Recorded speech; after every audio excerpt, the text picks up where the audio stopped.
Net, travail remarquable qui a été fait, qui va concerner aussi bien les eaux d'alimentation que les eaux usées.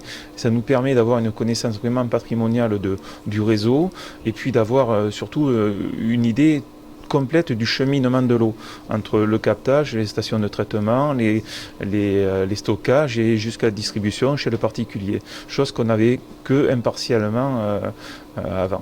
Voilà, ce qu'il faut retenir, c'est l'utilisation de cet outil par différents acteurs, aussi bien le syndicat mixte que nous, l'ARS, que d'autres acteurs, l'Office de l'eau, qui vont pouvoir travailler sur une base qui sera complétée au fil des années, certainement, et qui nous donnera une bonne connaissance du cheminement de l'eau, chose qu'on n'avait pas suffisamment jusqu'à présent. Puisque nous sommes là pour surveiller la qualité de l'eau, mais c'est effectivement un outil qui va permettre de peut-être préciser les endroits où les fuites sont plus importantes, ou les matériaux qui sont à l'origine des fuites les plus importantes, et par là avoir des actions correctives.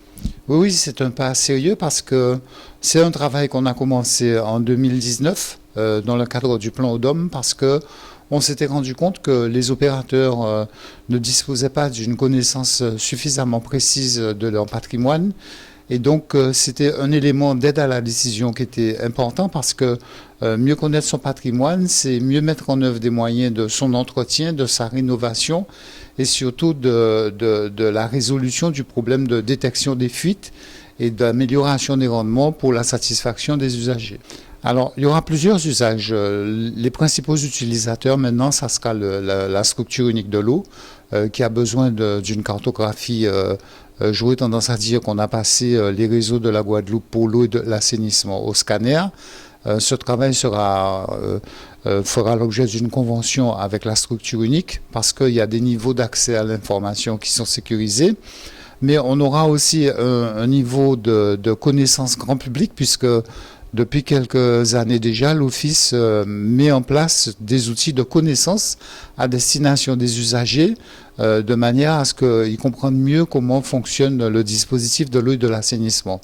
Donc c'est un usage professionnel avant tout, mais il y aura aussi des extractions qui permettront au grand public d'avoir une meilleure lisibilité sur la connaissance des réseaux.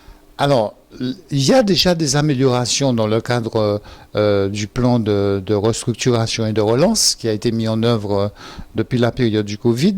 Maintenant, le syndicat a été mis en place, donc il va sans doute bâtir un budget d'investissement qui va permettre de réaliser des travaux, notamment sur le règlement du problème des fuites d'eau et des tours d'eau.